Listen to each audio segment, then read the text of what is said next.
Hey everyone, and welcome to Mobile Nation's Stock Talk, our podcast focused on mobile markets. I'm Rene, and your hosts for the show are Chris and Ed. But before we begin, I just want to remind you that while Chris and Ed are in the analyst and consultation space, they are not your analysts.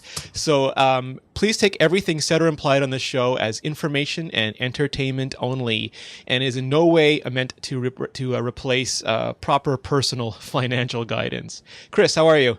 Hey, I'm great. How are you, Rene? Very well, thank you. All right, so we're kicking off for show number 2 here, and we've got Ed Zabitsky back, and myself, and you, Rene, and I think Kevin was going to join us, but Kevin's under the weather, as I can understand, because the RIM report last week was definitely a little bit on the sickening side. So we're gonna spend some time talking about that. Before we go, though, I think we wanted to talk about Apple, right? Because there's a lot of stuff happening in the ecosystem, and it seems to me Apple is one of those companies that plays at the high end of the market, right? We wanted to spend a little bit of time talking about that. Apple's at the high end of the market. They've got a huge average selling price, or ASP, on their iPhone, but they've also got a big ecosystem around them. They've got their Macs, they've got their Apple TVs, they've got the iPod line. In the case of the iPod, years ago, they started at the high end of the market, but they brought the price points down to now. They pretty much have always dominated that space. And so we were having a discussion over email, thought we should bring it over to the podcast. What do you guys think Apple is going to do in terms of the smartphone space? Do you think they're going to stay at the high end of the market, or do we think they're going to migrate lower down? And even if they do migrate lower down, will they go low enough to become a potential very high volume player in the global market? And I mean, that means obviously having to serve the prepaid market. Let's start with you, Rene. So I mean, that's an interesting question, because Apple, with the Mac, they refused. They never wanted any part of the low end market. They didn't want netbooks. They didn't want low end laptops. They didn't want low end beige boxes. They decided that they were going to target the premium market and stick to it and take most of the profit, even if it meant lower market share. With the iPod, like you said, they have an iPod Shuffle, very cheap. I think it's 50 some odd dollar entry point. The Mini was the most popular iPod ever. They introduced the Nano to try and keep, they have almost an every $50 or $100 price point going all the way up. iPhone has only been a premium product, started at $600 odd dollars, unlocked it's still $650 to $850 on a contract. They do have the $0, $100, $200, $300, $400 ones, but it's the same device. And so far, they've been happy just to take profit out of the industry and not go for market share. I don't know if maybe Ed thinks that's going to change, though. Absolutely. I think it depends on a number of things. One of them, of course, is the global economy. But they've, just like you were saying, Rene, they've moved up market from the iPod to the iPhone, and unless it stops working, there's no reason to believe that they're going to move off of that. And they're really relying on making really two things. One is what everyone calls the ecosystem, the ease of integration that they've introduced to the market, and the second thing that they're bringing to people is getting getting all your content in one place. And that model is a high-end model, just making it easy for people. People are willing to pay a premium for that. Unless something major happens, they'd want to stick to that. Yeah, I agree with that, Ed. I have a question for both of you, because this is something that my readers on the iPhone blog don't understand, is that to them, Apple is making so much profit, but the market doesn't seem to reflect that. It doesn't seem to get the same kind of ratio that a company like Google, or a company that makes a lot less money but has a much higher stock price relative to the profits they're making. Is there something that the market is looking at that an average reader, buyer may not be paying attention to? That's a good question. Actually, I'm going to defer to Ed on that one, but because I haven't looked at the PE between Apple and Google lately. Maybe I know Ed spends more time in front of his computer screen looking at stocks, but to me, there's really no reason why you wouldn't expect Apple to remain highly profitable and stay at the high end of the market. But that might be the fear. The fear might be simply that there's a lot more ASP pressure on the handset segment of the market than there is going to be on, say, Google's dominance in the advertising space and their ability to monetize eyeballs. Ed, you Right. want to chime in? Yeah, I totally agree with you when it comes to what they're trying to do, but I really don't think that they're the same. I think they're going in the same direction, but they're coming from a different direction. They're they're that makes no sense. You know what I'm saying? They're trying to become the same thing. Yeah, Uh, I think what I interpret you saying is that they're not the same thing today, but they're heading down the same path, sort of like Nortel and Cisco were back in the day. You know, an optical switch company, one was an IP router company, and they were both heading on a collision course, even though they were totally different companies at the time. yeah, they're coming from different places toward the same place, and really, Apple's a hardware-centric company even today in terms of where their gross margin dollars Yeah. come from, and Google's a software-centric company. If you Hmm. look at the stickiness of search, uh, it it has a longer tail. People aren't as likely to switch overnight. So when you pay a multiple of earnings, you're paying for earnings discounted way into the future.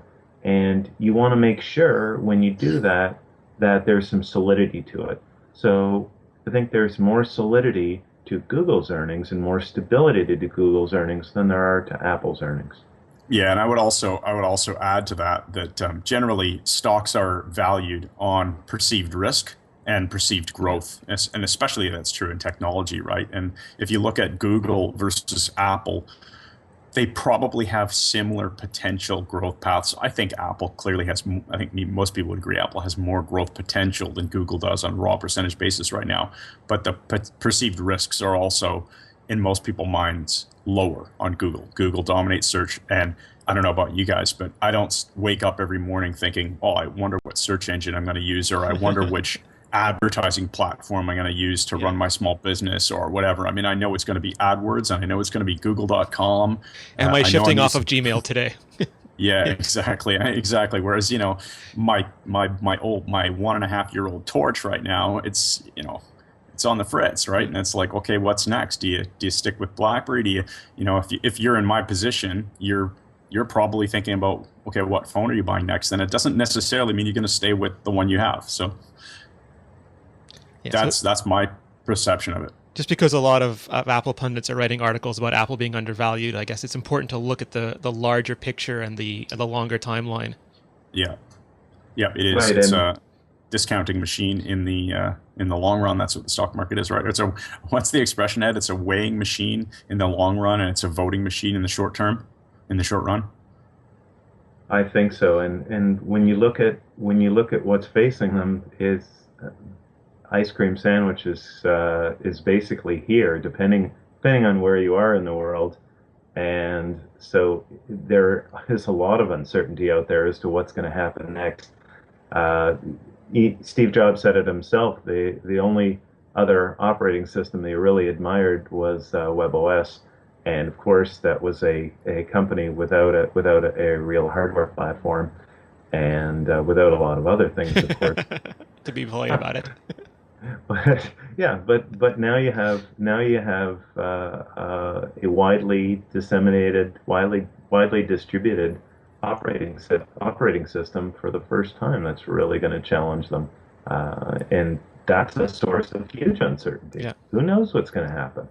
Yeah. Now, okay, let's lead this into a discussion about ecosystems then, because Ed, you and I were talking this morning about this, and Apple's got a great ecosystem in terms of obviously it started with apps and iTunes, right? So they've got the music situation really under control. They've got apps. They were the ones who invented the entire app marketplace, at least from a retail app store perspective.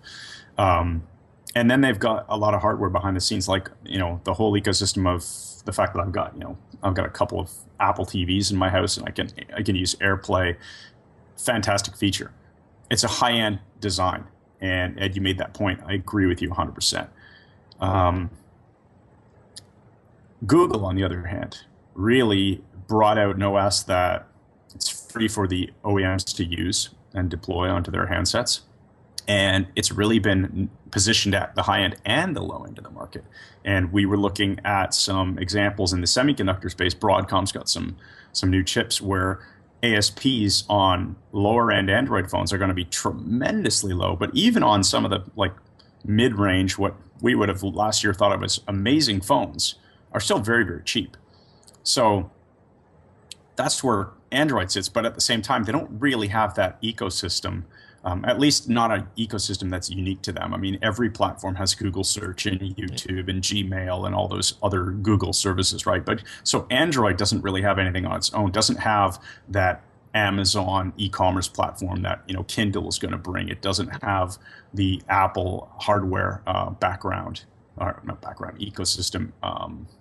It doesn't yet have like a compelling music store or video store. It's not central. It's left to the OEMs and the carriers to flesh out. Yeah. So what do you guys think in terms of, is Android going to end up having these things, or are the OEMs going to have to build it themselves like Amazon is doing? Somebody's phone is ringing. Sorry, that's mine. It was Google calling to intercept. Yeah. Nobody's as important as these listeners are right now, right? Just from my quick take on it, I think Google so far has, they've really stressed the value of their open platform and the value that their ODMs and their carrier partners can bring to the equation. And they've been, I don't know if they can say they're happy with what Amazon is doing, but they're certainly happy with what the Samsungs are doing with Media Hub, and what a lot of other HTC is doing and what they're bringing. The music services. Amazon might be a step too far just for Google, but for the end user provides a version of Android, and I should say the Nook tablet as well, provides a version of Android that is sort of centralized, that's tied into all their accounts, that has all the media in one place, that makes the content experience at least much more integrated for them. Mm-hmm. Absolutely. I think what you're seeing is the first real stab, Amazon reaching out into the big cloud, and Apple's taking care of some very important basics, not just media sharing but file sharing, which I think is going to be table stakes in not too long from now. But once you start looking out into the wild west of the internet, people will accept that you're selling them on your products and what you want to sell them, as long as you give them an option to search elsewhere. And I think that that's really what's happening. These platforms are becoming search engines, and Google knew it right from the beginning of the Android effort. That's why they did it. And ultimately, it gives you an inside edge, but being Amazon and selling Amazon products. But if that's all that you do, you're gonna dead end, and people aren't gonna like it. Yeah, absolutely. I think you have to present that e-commerce platform in a way that there are still choices. Otherwise, it doesn't go anywhere. And I think Amazon's probably going down that right path. Google clearly is allowing people to be flexible with what they do. And let's see, Apple, I guess, is probably them and RIM are probably the bit more of the walled garden approach. You can it is easy to get their version, and they'll begrudgingly let you get someone else's version if you jump through the right hoops and get the right apps and sign up on the web somewhere esoteric. Yeah, exactly. Jay's pointing out in the chat room that Google is also Google is doing Google Music, and they are doing Google Video on Demand, so they are providing these services. But I guess you can, Amazon has opted out of that, and they'll actually forcibly redirect you to the Amazon market if you try to go to Google's market. So so clearly they're not a licensee of the. They're clearly just using the pure open source Android, not licensing it.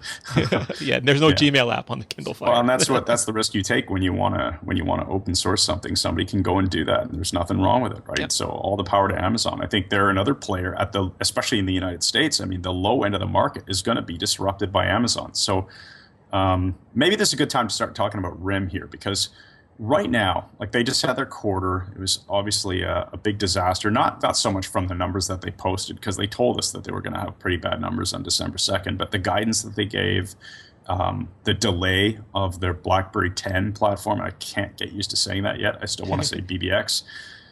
you know, RIM's been doing very well at the lower end of the market. They have not been doing well at the high end of the market. And that's true outside of the United States. They've been doing very well in the low end of the market. We had a comment in the chat roll here, I see, talking about the 8520 still. I mean, that's, that Gemini device, that Curve 8520, still does really, really well in the emerging markets. And in the United States, where you're not paying a subsidy, and I want to make sure people out there understand the difference. When we talk about the selling price of a device, we're talking about the unsubsidized price that you would have to pay to go in and buy it off of contract. So in the United States, all those carriers, the smaller ones or the Boosts or the Virgin Mobiles or whatever, they're allowing you to buy a phone off contract. iPhone's pretty expensive, $600. That's tough. Yeah, right? starting. A lot of these Android phones are coming in much, much lower than that. And RIM with the Curve has done a good job. But so here we talk about Amazon. Amazon's got the Kindle Fire. Amazon's expected to come out with a smartphone. They are just taking Android and leveraging it and using it as a cheap way to get a good OS out there and customizing it. They can afford to sell this stuff at break even or a slight loss. So do we think there's an opportunity here for another big downward leg on RIM if they don't get their act together and basically fight back hard? I mean, it seems to me they've been punched, they're down, and they're just letting themselves get kicked. It's their own fault. I agree. We spoke about this earlier, Chris. The unnecessary transition, the hard transition to BB10, and I'm talking about the hardware. Now they're kind of panicking that they really need to be ultra high end, but they're not creating a pathway into there for their current products. So now they're going to have the same problem where they're not providing leading edge products when they should be, and they're trying to jump to the bleeding edge. So we've got another 2, 3, 4 quarters where we're looking at this same environment. Mm-hmm. And I'll just jump into a comment on the chat room here. People talking about how Amazon's business model breaks down outside of the United States, because that's true. There is no Prime. There is no. There's no MP3. There's no video. Yeah, I mean, pretty much everything but e-commerce. Amazon doesn't really have outside of the United States, and that's very true. And I was still really thinking more about the U.S. model itself. In the United States, I think RIM still does fairly well outside of the subsidized contract space. So where you're buying a device and you don't want to pay contract, it's basically Android and RIM. And RIM's doing okay there. They're not doing great anymore. But I wonder if Amazon's going to come in and pretty much eat that lunch. Is it getting increasingly bifurcated between North American, maybe some Western European markets and emerging markets? Because we heard on the Crackberry show that at first there weren't even going to be any BlackBerry 10 smartphones until late 2012, and that put a hurting on them. And then I think yesterday Kevin said that there might be some now. Originally, Verizon doesn't want anyone that's not on LTE now. They want their Windows phones and their BlackBerry phones on LTE. So there's no Windows Phone 7s on Verizon. Really, there's no. There won't be any BlackBerry 10s. T-Mobile maybe will now let a 3G BlackBerry 10 device on, so maybe we'll get it first quarter.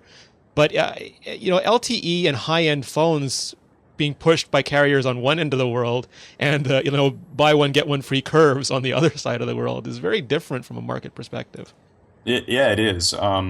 It's a really weird. Ed and I were talking about this today. That it's a weird situation for RIM because BlackBerry 7. They brought BlackBerry 7 to where it should have been when they launched BlackBerry 6. And in fact, even the hardware platform that they're launching with BlackBerry 7 should have been there if RIM was paying attention to what was going on in terms of megapixels and processor speeds and screen resolutions. They should have figured this out, and they should have launched all the BlackBerry 7 stuff when BlackBerry 6 initially launched. And it's really an execution flaw that they did not. But now they're there, except the world knows that Java OS does not really move forward from here. Yeah. So who's going to spend a lot of time developing other than just keeping your apps up to date and serving the in-market devices? I can't see a lot of developers investing a lot of new cash, especially since RIM at DevCon has pretty much come out and say, we're not even supporting Java on BBX anymore. It's dead-ended here. So this puts RIM in a harder spot because that gap is it's wider and it's a dead end. It's not any kind of smooth transition to BBX anymore. Sorry, BlackBerry 10 Yeah, anymore. it's an end of life equation. Yeah, so it's a very weird scenario. I mean, you've got to push developers towards WebWorks, which is basically the HTML5 framework, or you don't have a chance. Yeah, it's. Yeah, I wish. Sorry. I was going to ask you, Ed, is that a market Because like we've heard over and over again that market is very perception driven, and when you hear news about BlackBerry phones being delayed until 2012, even late 2012, whether it's reality or not, it seems to hurt severely. Absolutely, and if you look at the stock price at this point, it's discounted a lot of these problems. Even if you look at their hard assets minus all the liabilities, the stock is trading somewhere right around there. Forget about patents. Forget about the value of the social media brand of BBM. Uh, but there's a real risk here that there are going to be charge-offs in this period, and we don't know how long the period is, like you said, Rene. And the deeper it gets, the more likely it is that they're going to have to give incentives. Those carriers are their partners, and if those devices are not going to sell, they're not going to leave them hanging. They're going to have to give Yeah. them incentives to sell those things. So we should talk about some numbers here. We Yeah, we go ran ahead. some math, right, Ed? So let's go through some of the math because RIM at this point in time has a market value of about $6.6 billion, and the inventory on their balance sheet, excluding what they just wrote off, and their accounts receivables. And their accounts receivables, as we were talking about, is really product on shelves that they've sold and they've recognized revenues for. But it's essentially inventory in the carrier channel. And as Ed was saying, if the carriers can't sell it for whatever reason, it's still going to be some hurt for RIM, even though legally there is no recourse for the carriers. The carriers can strong arm RIM all they really want to. So that being said, out of the $6.6 billion of market cap, RIM has, what did I write down here? $4.8 billion worth of inventory and accounts receivables. That's a pretty huge number. That's a lot. That said, if it all doesn't fall apart, and they do make this transition, they sell all that product or they collect the cash, the stock's undervalued, right? So either this is going to be a stock that dramatically recovers, dramatic just in a percentage basis. I'm not saying it's going back to where it was earlier this year, or it's falling apart, the wheels are falling off, and it is heading to nowhere land. Is there an analogy here, like just to try and dumb it down for my own benefit, where the elastic band is being stretched so much that it's either going to snap and launch into the stratosphere or just break? Agreed. Yeah, that's probably not a bad metaphor of the stratosphere part. I don't think that's going to happen. I mean, very, very tough for RIM to recover what they've lost this year. But let's say some energy is going to be released, or the thing is going to snap back at you and bite you real hard. Realistically, I've got to believe that RIM is, although they sell hardware, I think their future value is not in selling hardware. And when we look at the value of the company per subscriber on a per sub basis, with 75 million BlackBerry subscribers, we're looking at 80 something dollars. What was the number? Yeah, it's $88. So if you value RIM on a per subscriber basis, every subscriber is worth $88 to RIM's market cap today, which is not a very big number. I mean, keeping in mind, though, not all of these subscribers are in the United States generating $5 of ARPU per month or anything like that for RIM. These are a lot of international subs that are, generating a buck or two in ARPU, and that ARPU is probably going down or going away at some point. But that said, hey man, just the transition of keeping these people on BlackBerry, tell me it's not worth $88 a sub, right? And the question really is, so what do you do with the social media franchise going forward? If they're as clueless as the market thinks they are, then this trouble they're having in the hardware market is is going to cripple the franchise. So the question really here is, what do they do with that communication-centric architecture that they have? And ultimately it turns into not just communications, but also search. Communications leading to search, and everyone is really pursuing this model. And if RIM has to move fast enough to be able to take advantage of that opportunity. People want to go, they're looking for stuff, they want to go get stuff, they want recommendations from their friends on what stuff they're going to get. And I realize that RIM has made some efforts in this area. They have to move really, really fast in order to keep up with the Facebooks and the Googles and the Apples of the world. I have a quick question for you guys. We've seen Microsoft, for example, license ActiveSync, which hurt Windows Mobile back in the day, but helped the Exchange division. They released, I think, 4 or 5 iOS apps already, none for Android yet, but they've released a lot of iOS apps, some which maybe could have given a competitive advantage to their own platform. There's rumors they're going to put Office on iPad, which could have been a competitive advantage for Windows 8 tablets. RIM used to do BlackBerry Connect, but they've become very proprietary. We've seen webOS go open source. Apple's really the only one still surviving with an integrated model. Do you think talk of BBM being licensed or of RIM, we've seen BlackBerry Fusion, but with them getting more into other platforms would be helpful? Yeah, Ed and I talked about this today too, and it seems to me let's use this, Ed, as a lead into our discussion about LTE networks and flat IP architectures and IMS, or IP multimedia subsystems. For those of you not familiar with the acronym, I think that BBM has been something that it still is proprietary to RIM, and in large part that's because it's based on pin-to-pin messaging. I mean, it started as BlackBerry pin-to-pin messaging when there was no BBM app. BBM just became a user interface on top of pin-to-pin messaging, and it still remains that way, although there's obviously more features built into it. But it depends upon a pin number, it depends upon RIM's NOC, and APIs that until very recently were entirely private to RIM, and they've only released certain APIs to expand into social gaming and things like that. And that's been RIM's focus right now, which makes sense.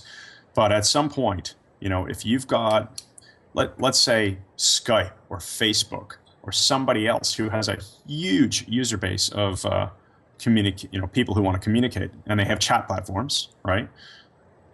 Wouldn't that throw a big monkey wrench into BBM? So RIM's answer is either hold on as long as they can and eventually just get beaten, if they're going to get beaten, or they open it up and at least put it on Android. But there's a lot of work to be done there. You can't just write an app for Android and have it work. There's a lot of infrastructure connectivity issues that they would have to work through. So if I were making the decision at RIM, and obviously I'm not, I would think that the right answer is probably to just sit there in the background and be ready to launch a multi-platform BBM platform at the push of a button. Not be ready to start a project and think about it, but be ready to actually launch it and then pick your moment, because you don't need to do it today, but I think it's coming. The moment is coming where they do need to do it. And if they get there and go, oh shit, sorry, I don't know if this is a family-friendly show. Oh crap, we should have done that work, 6 months ago, a year ago. Let's start now. No, too late. You're screwed. Yeah, you're flat-footed. So you gotta be ready to hit the go button and say, yep, we have an Android app today, and it's ready to go. And it goes to the question of is RIM coping with this environment? I mean, when giants go to war, there's nothing good can happen. It's just who suffers the most damage. And right now, RIM is struggling to keep up. Just going back to the whole question of having leading edge hardware, their development cycle, maybe Rene, you have a better insight into it than I do, but their development cycle of new hardware platform, new handsets, is much slower than your typical Android platform, and slower than Apple. And if that's the case, then you can't keep up with the market. So that's just a core function. Now you start getting into more complex kind of questions like you're asking, and I mean, it's just a question of resources at this point, I think. And can they really compete in that kind of world? Amazon knows that 1.0 was not perfect. Yeah. It's just the start. And unfortunately, it seems like, and correct me if I'm wrong, Chris, but there seems like there's a morale issue too, because when a company does badly, top level executives start to leave, the market perception is bad, the consumer perception is bad, and it becomes even harder to fight your way through because your resources kind of diminish. Oh yeah, I mean, yeah, for sure. The resource, the energy is harder to find when you're being beaten up every day. And I think, I mean, that's true in any business, for any person, any sport, anything you're competing in. Period. Right. So everyone's hoping for the magic Apple, turnaround, but those are usually like I think the miracle stories. Those aren't the norm stories. Yeah. Yeah. Rim needs a good quality Tony Robbins motivational speech here, I think. But that's funny because there were some rumors. I don't know if it's true or not, that they'd had some motivational speakers in talking to the executive team. So I still think maybe that they're if Kevin could just get Tim Hortons to finance a buyout and Crackberry could take over RIM, we'd be able to put it in a good footing. yeah. And let's get him on the board of directors while we're at it. I'll support that. I'll vote for him. Let's talk about LTE IP architectures. Ed, well, we wanted to talk a little bit about that because I think this falls into the same argument. So here we are. We're on the verge. We're not on the verge. We have LTE networks. We're on the cusp of actually having real devices with real battery life. Sometime this year, we're going to get, or not this year, 2012, right? We're going to get these integrated chipsets that offer us better battery life. You're going to see, at least Broadcom, maybe others, pushing out designs for Android where you can have hardware built for $100, less than $100, depending on where you want to be in the quality spectrum. And they're going to be on all IP networks. These are completely flat IP architectures, and we're going to have IP multimedia subsystems in the background. What's that going to mean, Ed? What is that going to bring for us as consumers, and what does it mean to the platforms? Well, you have to realize first of all that it's also that all IP is also an option. All packet is also an option on HSPA plus. So the 7.2, 14.4 megabit per second speeds that a lot of the leading edge phones have today. And it's just a matter of the carriers investing in the architecture to make it all IP. But that's really, that part is almost all done.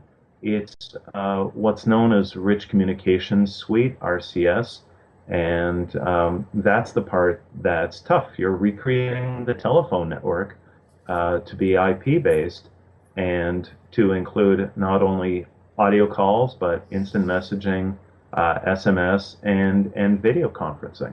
And it's on an any-to-any basis. So it's a very complex kind of thing within a carrier's network, and then you move to interoperability questions, which are the ones they're really dealing with, communicating with a customer on another carrier's network. So there's definitely a process that they have to go through. I don't, it's like any new platform. They'll solve these integration problems, but there's no way that the world is not going to be a lot more open when you're in a pure IP environment. People are going to want to choose the client they use. I don't believe that hardware vendors will be able to lock you in and say this is a core communications function. You can't do that. Ultimately, the governments of the world are going to force carriers to allow people choice.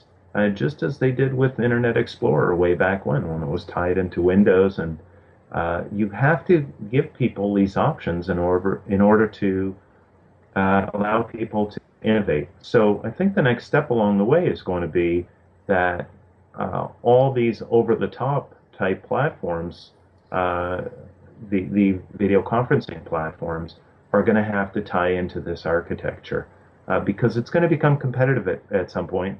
And when you think about it from a handset perspective, you better tie in to not just the handset, but also into the carrier. You've got to get the buy-in from the carrier. So there's going to have to be a lot of work to make all this stuff click together. Makes sense. So I wanted to go back to the emerging markets, because in the chat window I saw someone talking about how how incredible the demand is for BlackBerry in Jakarta. Hmm. We've seen videos of people the 50% off sale, I think, on BlackBerry at that famous consumer electronics mall. It looked like a rock And Yeah. concert. oh Yeah. man, but that is more the exception than the rule. Both Samsung and Broadcom have been talking about the success of the Galaxy Y phone, which is a Y for youth phone, an entry-level smartphone, especially in India. Um, that doesn't mean that they're on the top of the charts at this point, but they're mentioning it because even at their size, it's starting to move the needle. They're starting to notice it. So we have to watch these emerging trends. And Yeah. you've seen these $100 smartphones. They were 150 at the beginning of this year, early this year, and now we're looking at 2012 at Android phones that are sub $100 Yeah. and mid-range phones that are pushing down to the $200 level. It's going to put tremendous pressure on everyone. It's not Yeah. just an Apple specific or a RIM specific question or anyone. It is going to compact the total volume of the industry, the total dollar volume of the industry. Well, yeah, and that's probably the most frightening thought. You're right there. It's going to compress the ASP. The I don't see Apple being that harmed by it because they're just really not in those. They're not fighting that battle right now. Will they fight that battle at some point? Yeah, probably. Um, but it's not going to be for a while. In the meantime, RIM is hanging on to that market share by, I don't want to call it a thread, but by really an app. They're hanging on to it by BBM. BBM is, when you talk to anybody, it's like the only reason that they own a BlackBerry because it's a social connectivity thing. And if Android is starting to take some decent share, which it clearly is, and they are to eventually get to I mean, who doubts that Google can build a good IM app that will do the deliverable and read confirmations, that will do group chat, that will do, you know, whatever it is that BBM does. I don't really think BBM has innovated in 5 years, except for the APIs on social gaming that they've come out with. So that's really the only leg that RIM is hoping to sustain itself and grow itself on in those markets. But if they don't execute well and if they get disrupted by somebody who does a better job, and we've already seen that Android can do that, there's a real big threat here coming in the international markets. What's interesting too is exactly what Ed was saying. Because the prices of the smartphones are being brought down so low, people who used to have feature phones are just buying smartphones instead. And right now, lots of Android users buy Android instead of a feature phone, and they use it as a feature phone. But slowly, their sophistication and the sophistication of the general smartphone market will increase, and that these low-cost Android and BlackBerry devices will be the norm. It won't be a flip phone or a candy bar anymore. Yeah, exactly. In fact, Ed, weren't we talking just last week about how this is actually hurting Nokia because Nokia was selling a lot of $40 ASP phones, and it was you pointing out to me that there was a lot of people who actually could generate a decent ROI by upgrading from their cheap $40 phone to a $100 smartphone because of the information that they'll have access to and how that'll help their livelihood, right? And they've been attacking the higher end of the phone market with Windows Phone, when maybe they should have been defending their turf at the low end and benefiting from an ASP increase. I think they're starting to realize that, but I think they're slow on that front. So they're coming into the North American market with the Lumia 710, which is a mid-range phone. Again, they're behind the curve and a little overpriced.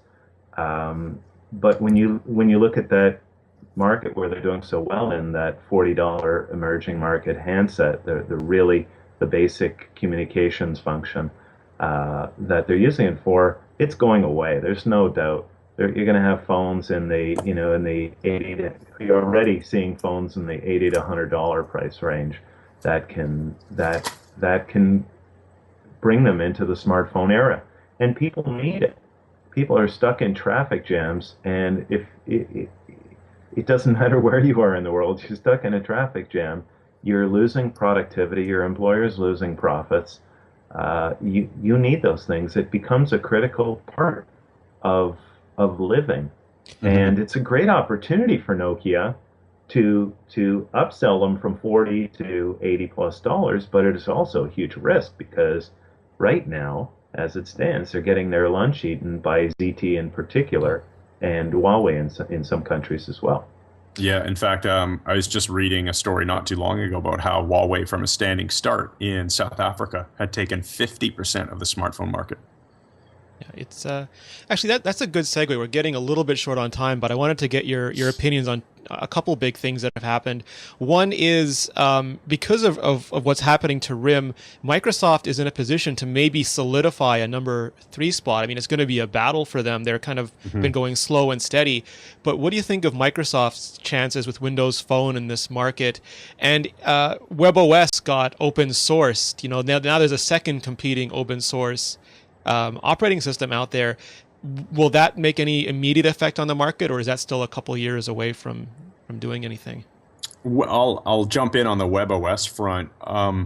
Somebody would have to use it and succeed, and it would have to be more than just one player. I mean, if you think about it, if one player took webOS and used it, how is that any different than if HP had simply sold it to that one player? So Even you if need it's a an multi. Amazon or a Facebook kind of a company? Well, Amazon's already made their call on Android, right? Although Yeah. they could switch. I'm sure that they could migrate and make use of it. But what I guess I'm saying that unless you believe webOS is fundamentally better than Android and Android's already open sourced, I mean, I realize it's not purely open source. There's differences between Ice Cream Sandwich, which isn't, and the versions that are, and I don't remember what the most recently open source version is, but you guys Ice could Cream tell me. Sandwich is open source. The one before it, Honeycomb, wasn't. Oh, sorry. Okay, there you go. So Ice Cream Sandwich is my mistake. I mean, why would you use webOS if you can use Android? Yeah, that's the big question. So I don't Right. think that that But makes a difference. I think that it will make a huge contribution to Android. Yeah, there's no reason Once you why it open shouldn't. source, you allow people to use it. Yeah, I think you're right. I mean, could people take what's out there in WebOS and blend it in with Android? Yeah, absolutely. And then all you end up with is a stronger Android. But it could also end up creating a stronger BB10 or stronger iOS if there are elements of the code that other people want to use, right? And Windows, are they in this race? Are they kind of taking too much time still? What do you think, Ed? I mean, my starting point here is just like we were talking about. It's a Nokia situation right now. It's a question of whether Nokia can um, succeed along with Windows Phone. They have not been doing a good job at the low end. They're late at the low end. RIM is kicking their butt at the low end.